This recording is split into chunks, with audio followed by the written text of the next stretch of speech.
Hi guys, we're back with video number 5, finally, sorry for the wait, for the Canon EOS 60D, and in this one we're going to have a look at the playback menu with the blue tab, playback menu number 1.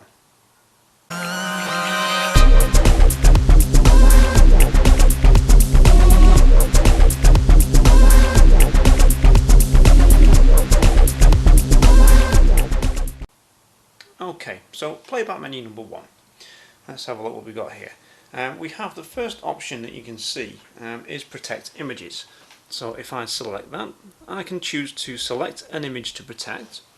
Okay, we can see the EXIF data there, and choose set to protect that image, so it will not let me erase that image. It knows that you want to keep it, and so it's not going to let you accidentally get rid of that. If you're the kind of person that kind of deletes on the go, thinking, oops, that's an accidental shutter press and it's just all black screen, so you delete it, you know, it saves the chance of you accidentally deleting the wrong image if you're quite quick as you cycle through deleting. So I'll unprotect that. Let's go back to the menu.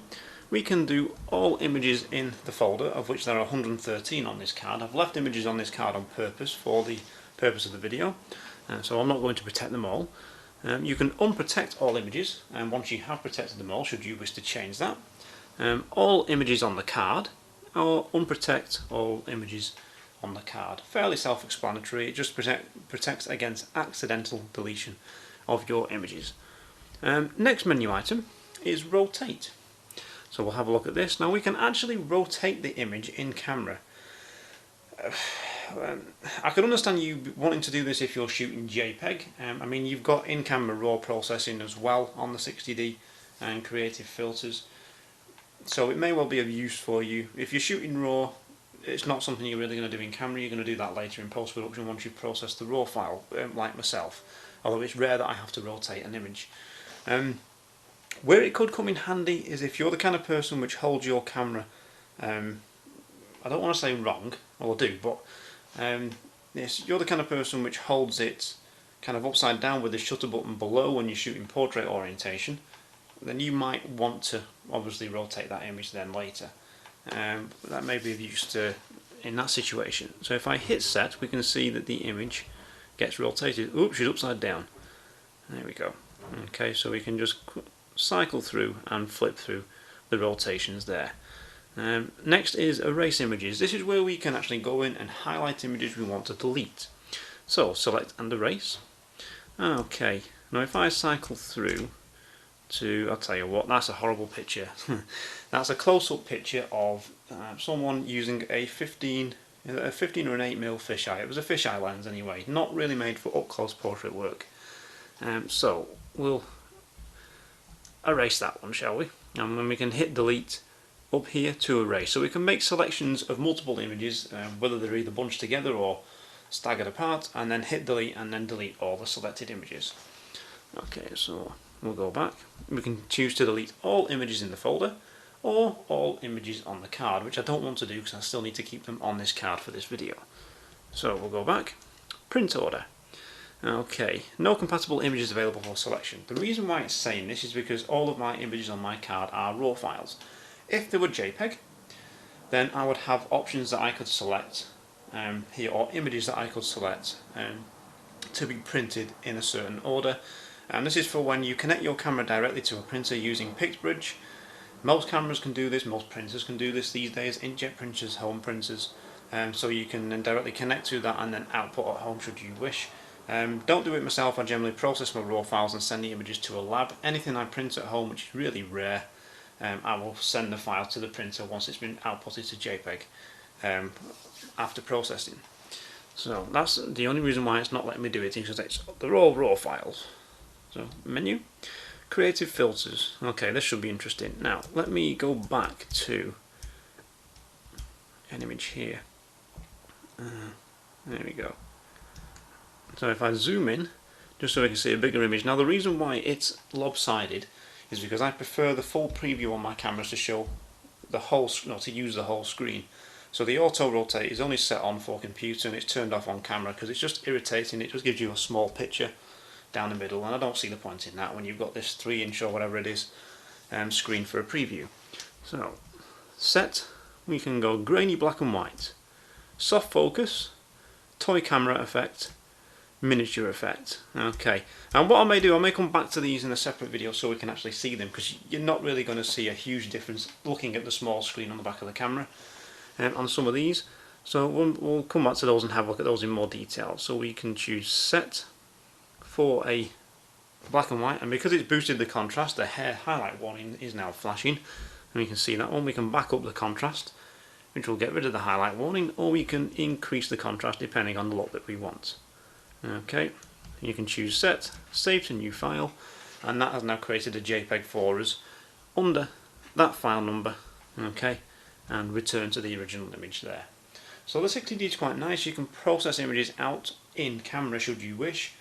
Could be handy if you have a client who wants a quick look at an image, or if you're shooting raw and you need to output a quick JPEG to look on your iPad or a tablet or something like that. It could well be quite useful. In fact, it's a feature I wish the 5D Mark II had, but never mind. Okay, so we'll go back to menu, creative filters, set, soft focus. Will we see this? Toy camera effect. It's not really done a huge amount, in fact, from it. Changing the colour temperature, it's trying to simulate film on toy cameras. It's kind of interesting, but we'll have a closer look at those. No problem. Alright, miniature effect is no real use in this with this picture. So quite interesting, and you can do some quite creative things really with the creative filters. A nice little feature. More and more of the DSLRs that are coming out these days have that as well.